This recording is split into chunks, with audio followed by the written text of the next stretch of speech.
What's up, everybody? Welcome back to another video. In today's video, we're going to be taking a look at some potential free agent targets for the Detroit Lions this offseason. So let's get it started. You know, I got to shout out DoseOfDion, man, because it was actually the first time I went live on YouTube. And, you know, guys don't know DoseOfDion. He put out a lot of good content for the Detroit Lions. Welcome everybody to another video. Glad you guys are here. And before we get this video started, I do want to let you guys know I'm working on a pretty cool project in the background for the draft. I think you guys are going to like it. I think you're going to be super excited about it. That's all I'm going to tell you because I still got a long way to go. Still got a lot of work I got to do, but I think it should be pretty cool. Okay, I hinted to it yesterday in the stream, but I'm just going to leave it there just leave it there just to get it out there. Today we're looking at some free agent targets for Lions at the cornerback position. Now you're thinking to yourself, oh, cornerback, that's not the biggest need. Why cornerback? Well, there's a couple of reasons. First off, look at the cornerback group right now. Trufant, Amani, Okudah, Coleman. All right, 4 corners, great. There's a couple of things going on here. First off, very likely Desmond Trufant gets cut. He's got 1 year left on his deal. You save $6 million. You're probably ain't going to be able to trade him. So there's a good chance he gets cut, which means now you need depth. All right, because now you're at 3 cornerbacks. Not only do you need depth, you could potentially be looking for another vet to replace that corner if you want someone that's experienced in the back end, because you really don't have that right now other than Justin Coleman, but he's your slot corner, not an outside corner. So you don't have that experience. You need depth and experience. Another question will be Justin Coleman. Will Justin Coleman be here? I mean, the Lions could scrap it to the point where they move on from Coleman, save about $6 to $9 million, depending on how they handle that cut. Also, they could look to trade him, and you could go a different route at slot cornerback if you're just like, hey, you know what, we kind of want to restart this position as well. So there's a lot of things that could change this. And with 6, count it, 6 draft picks, Marshmallow. Now, with the addition of 2, count them, 2 marshmallows. Draft picks, the Lions could be looking to add a free agent at cornerback. Now, I know the thought is, well, just go, go the draft. We don't have any money. Well, we will have some money. And the issue is with 6 draft picks, there's only so many things that you can do, unless you trade back, which I hope they trade back. But still, there's only so many things to do, and there's a lot of holes you got to fill. But why I think free agency for cornerbacks is really good this year is because it's set up much differently than it is for running backs. I don't think running backs are great for free agency this year. There's a couple guys I can see Lions target, but there's not a lot. All right, I think there's certain positional groups that are better for free agents, certain groups that aren't that great for free agents. Cornerbacks, I think, are really good because you have a mix of cheap vets, but also guys with high potential, high ceiling that really haven't found that consistency yet that you could bring in like a rookie on a cheap deal and potentially try to develop here, which is what you would do with a rookie anyways. So I think for free agency for the Lions, it could be a really good spot for cornerbacks, a very good spot, because you're not going to spend tons of money and you need depth there anyways. I think it's a really good spot for the Lions this offseason. Plus, there's guys with ties in free agency to Aaron Glenn, to Anthony Lynn, to Aubrey Pleasant. So I think it's a really good spot currently for Detroit Lions when it comes to the cornerbacks. However, not all the positions are like that. You definitely could draft a cornerback, that's for sure. But just keep on, we only have 6 picks. And I just want to understand there are options out there for Lions in free agency. So keep in mind, this is not the top free agent cornerbacks. This isn't the 5 best. These are guys that I think the Lions could target based on their financial situation and what needs they could use. All right, so let's get it started. Take a look at some free agent cornerbacks that the Lions could potentially target. Let's start off with a guy that we've talked about a lot. You knew he was going to be on the list, so don't even act surprised. It's Troy Hill, the cornerback from the LA Rams. Okay, you knew Troy Hill was going to be on this list. It just makes too much sense not to put him on this list. Let's talk about the scenario where Detroit Lions cut Desmond Trufant. You save about $6 million, or you can try to trade him, but you save about $6 million, and you don't have a vet at the cornerback position. You got Amani, Okudah, Coleman's sort of a vet at this point, but you really don't have one, at least at the outside cornerback position. It's for a guy named Troy Hill that could potentially speed up the development and the molding that the Lions are looking to do with this young secondary. Tracy Walker, Will Harris, Jeff Okudah, Amani Oruwariye. You're thinking, okay, hey, yeah, these guys could be part of the future. We're going to mold these guys. We're going to help them out. And Aaron Glenn said himself, this is like when I came into New Orleans, with these young guys. We just see the potential, we want to be a part of these guys' development because of how young they are and how much potential is there. So a great way for the Lions to potentially make that go even faster and happen even quicker is to get a vet corner that already knows what their secondary coach, the Lions secondary coach, Aubrey Pleasant, who was with the Rams last season, already knows what he wants to do defensively. He can help them out, help them get better quicker, and he also adds depth and a playmaker to the back end, which the Lions have not shown consistently that they have. We don't really know of any proven, I would say, playmakers in the back end. Deron Harmon was our playmaker, and he's set to become a free agent at safety. Tracy Walker, Will Harris, Amani, Jeff Okudah, Justin Coleman sometimes gets you a punch fumble, but really no one said, hey, I'm a playmaker in the back end, right? I can come up with interceptions, things like that. No one showed you that. We were hoping Trufant would be that, but it just didn't work out. He had some injuries, and he just didn't play that well. The thing is with Troy Hill, he's only missed 2 games in the past 3 seasons, which is nice. For the last 3 seasons, he has to combine 7 interceptions interceptions, and last year, 3 interceptions. He also has enough versatility to slide into slot if he needs to, but he can play on the outside. Look, Troy Hill just makes a lot of sense to me. It really just does. He allowed a 70% completion percentage last season. I get it. But only 7 yards per target, which is very low, forcing a lot of underneath passes. So, yeah, high completion percentage, but not a lot of deep passes there. 3 interceptions, and he led the league in interception return yards. And he can help these young guys potentially develop and mold even faster to what the Lions are looking for defensively because he's been there, done that. And we know you can never have enough depth at the cornerback position. We came into this season thinking, man, we got all this depth. We got this guy, they got like 5 starting cornerbacks. And then week 1, we're like, oh gosh, we don't have any cornerbacks. Like, how does that happen that quickly? It did. And Troy Hill, because of his versatility at 5'11", 183, you kind of like the thought of having him. I think it just makes too much sense. If the Lions move on from Trufant, they want a vet, Troy Hill's going to be a top target. Now, he's going to get paid a little bit of money, that's for sure, but maybe he takes a little bit less to play with Aubrey Pleasant. That's Troy Hill. But one thing about it that I think is important to mention is that this past season, he played 95% of the defensive snaps. The years before that, under 50%. He was a role player until last season. So he doesn't need to be your starter if you don't want him to be, but he also can be. So that's Troy Hill. Now let's take a look at a different type of cornerback. This is a completely different way of looking at it, but I think it's something that must be talked about. I don't know if the Lions will do this tonight, but who is to say that the Lions don't take a look at this back end and say, okay, we could go sign a vet, right? Or we could sign a young cornerback with high upside that could potentially be developed alongside Amani Okudah and could be part of the future here we could get for cheap. It's a different approach to take, but it makes sense. It's the perfect time to do it. Why would you wait? You know, hey, look, if we're saying, where are we 2 years from now? Troy Hill makes a lot of sense. He signed to a 2-year deal. Great, here we go. Where are we 2 years? He can help us for the next 2 seasons. But he's not going to help you for the next 5 seasons, you don't think, right? But you get a young cornerback that could potentially slide in, develop with Amani and Okudah. That guy could be part of the future. And 2 years from now, you can say, okay, where's Jeff? Where's Amani? And where's this other young corner? First guy I have is Jordan Lewis. There's a lot of options, but Jordan Lewis to me is someone that I think could fit really well. They have Chidobe Awuzie and Jordan Lewis both hitting free agency, and I think Awuzie gets brought back. Look, Dallas was one of the worst defenses in the league. Not the worst, we were the worst, but they were one of the worst, and they really struggled in coverage really until the end of the year where they started to pick it up a little bit. So he was within a very bad defense. But coming out of the draft, this was a very highly touted cornerback. He thrives with plays in front of him, so cover 2 is kind of where he fits very well. So if you're in a zone scheme, I think he'd be good. But also, you know, he'll have some man-to-man ties because he's from Michigan, and that's like all they've played. And he also could tackle at a very high level. Kind of crazy up to this point to put him in his position that he's in. He gets drafted in 2017. He comes in 2017, and, you know, he struggles. He makes some plays. He struggles, but he's a rookie. But really, towards the end of the year, he starts to pick it up. He puts up great numbers in terms of Pro Football Focus as a rookie. I mean, you see him play well, make some big plays, but down the stretch, he really played well. He had over a 70 PFF grade. Actually, it was a 72 overall PFF grade in his rookie season, which is pretty impressive. I mean, you know how much cornerbacks can struggle in their first year. But then 2018 comes around, and things just become a mess. Richard comes in working with the defense, and he looks at Jordan Lewis and basically says, okay, you're not going to play as the outside cornerback anymore because you're not big enough, you're too small for the scheme that we'd like to run. You know, they want these big, longer guys, and you just don't fit that. So they try to move Jordan Lewis to the slot. He basically becomes the 4th cornerback then on the depth chart. He loses basically all of his role in 2018. He barely played in 2018, which is strange. That brings us to 2019. There's a little bit more, some injuries, but he plays a little bit more in 2019. And still, the situation's not the best. But here's the thing. You guys know how we gave Justin Coleman that 3-year, $27 million deal, that big deal for a slot quarterback. I think at the time it was the highest paid slot. If you compare the numbers for Jordan Lewis when he was actually on the field, when they actually played Jordan Lewis, you compare those stats to Justin Coleman in Seattle the year before he got his monster payday, you can see the similarities. 84.8 pass rating allowed for Justin Coleman. For Jordan Lewis, 86.8. Jordan Lewis had 2 interceptions to 1 touchdown allowed. Justin Coleman had 1 interception to 2 touchdowns allowed. Justin Coleman was playing 68% of the snaps. Jordan Lewis played 55% of the snaps. All right. Now, I know, look, Jordan Lewis hasn't had a spectacular career. He's had his up and downs, but you're talking about a guy, Justin Coleman, who got paid 3 years, $27 million.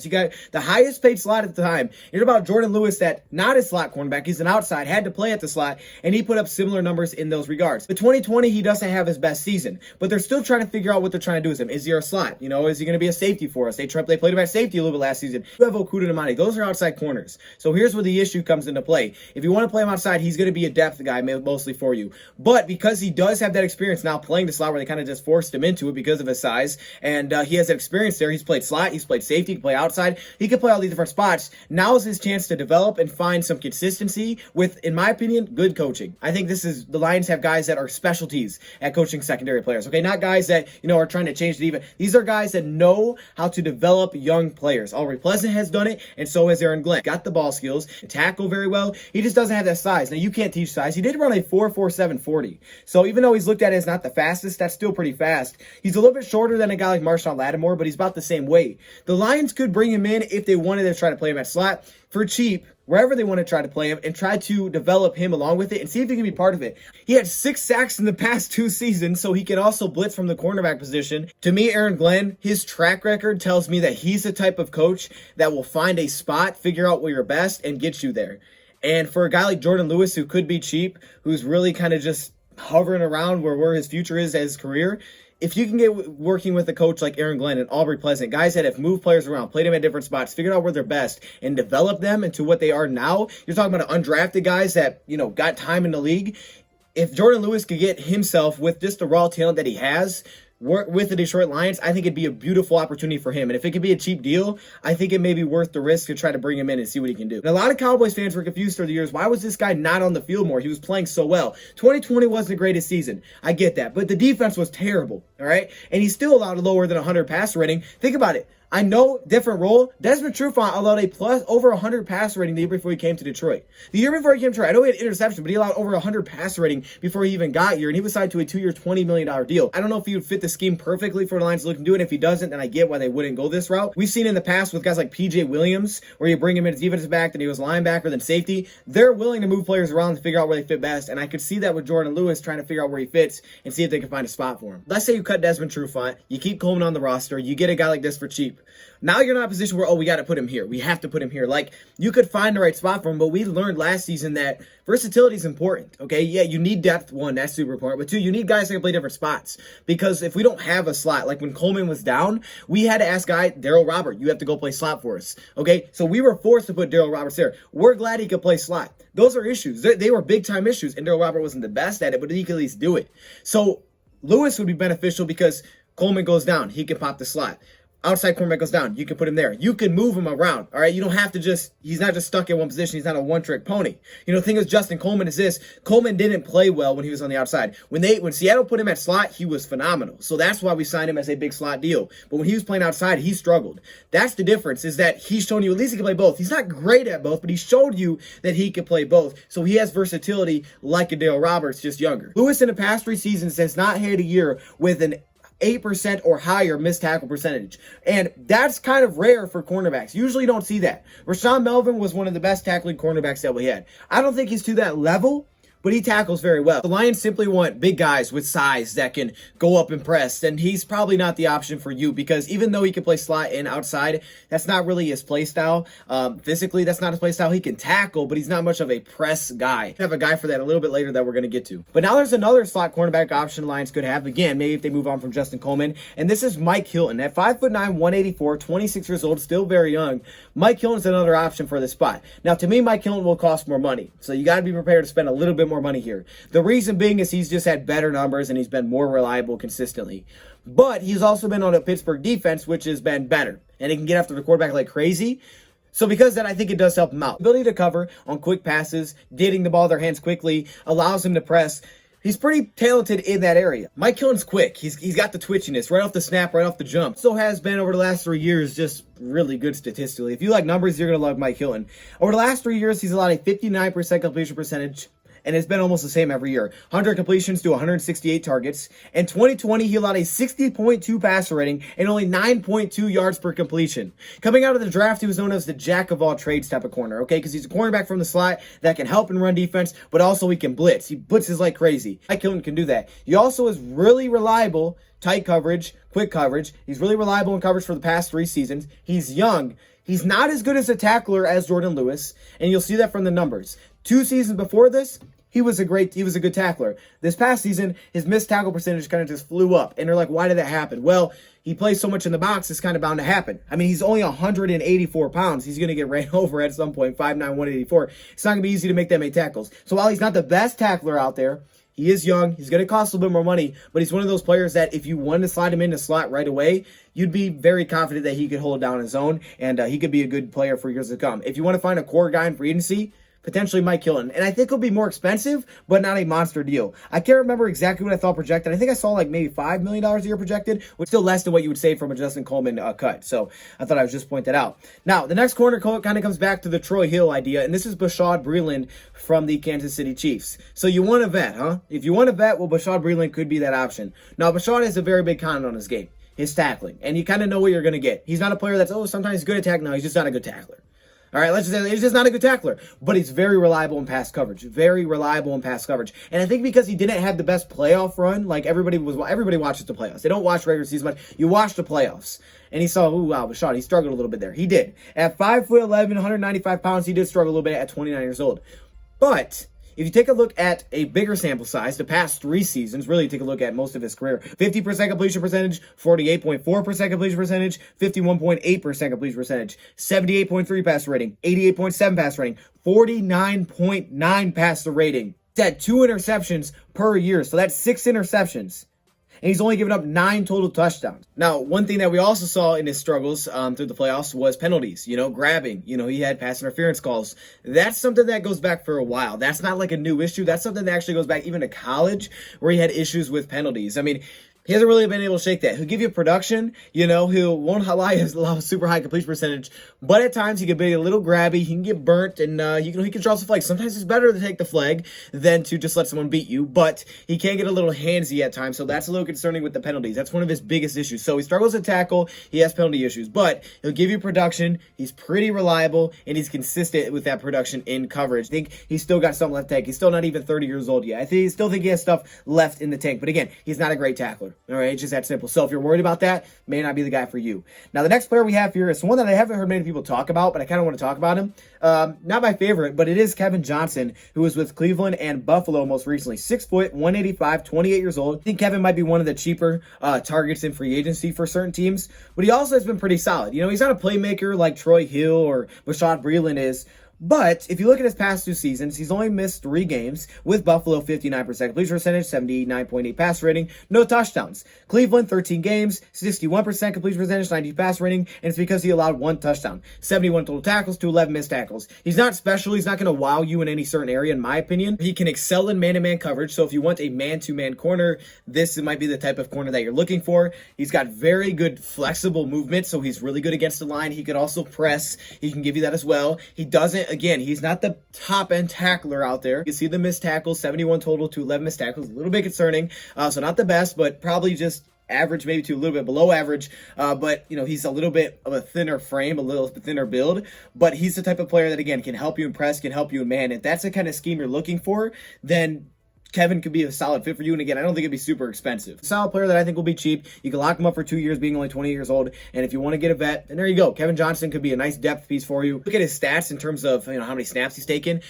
2019, good year with Buffalo, only 32% of snaps, so a third of the plays he was on the field. Last season with Cleveland, that jumped up tremendously to 57%, and he struggled a little bit, okay? I guess according to PFF, that's for sure. So I look at him as more of a role piece. Kind of reminds me of Rashawn Melvin, just without the tackling ability. Similar in age, just like, okay, we got a solid depth piece here. Or almost like, I don't know, kind of like a Darryl Roberts, something like that. That's just kind of the type. 2 good last seasons, which makes you feel good about it. Before that, a little bit up and down, up and down. But the last 2 seasons have been pretty consistent, so I think he's an option. Not my favorite, but I think it'll be cheap, so that's why I put him on here. Now, this final one is another risk-reward. A pretty big risk-reward, actually. And I think some more teams are actually talking about him because coming out of the draft, he was exciting. Ahkello Witherspoon. Very strange career with San Francisco. At one point, he's benched, and Shanahan praises him for just wanting to get better, not getting mad about it. He has some injury. He has some injuries here and there. Comes back from an injury, just balls out like the best we've ever seen in the last 3 games the past season. And you're like, where in the world is what am I getting here with Witherspoon? His numbers aren't that bad. It's really not. He has a lot of 15 total touchdowns in the last 3 years, which is like, oh gosh, 2 interceptions. But they're not that bad of numbers. The issue is he's been like all like this. He's been an absolute roller coaster with San Francisco. But why do people like him? because of the traits. I guess we'll say that. Length. He's athletic. He can press. Last 3 games last season for San Francisco, he played the best 3 games of his career, allowing a 56 passer rating. He was incredible. He's young. He's got potential. He's got a very good attitude. Shanahan praised him a ton. So did Robert Saleh.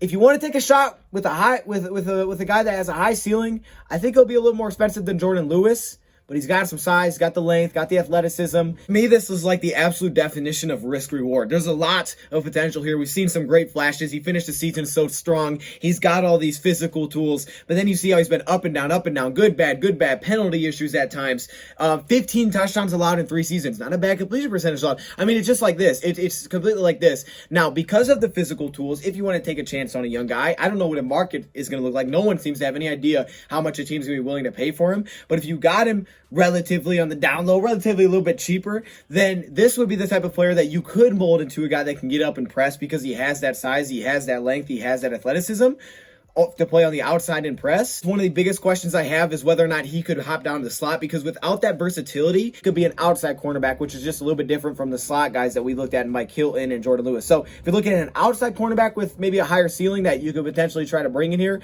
this could be the option. The issue is we have Amani Nokuda, who are both outside corners, so that may not be the option. Colorado, look at this. This is his relative athletic score. Yeah, that's why people are excited about him. Now, the final guy I want to put on here is an honorable mention. This is P.J. Williams. I'm listing it as honorable mention because I don't even know if I can say he's a cornerback. He was listed as a free safety last year, a defense back before that, and actually a middle linebacker before that. Reason he's on this list is because, well, he hasn't played his best football.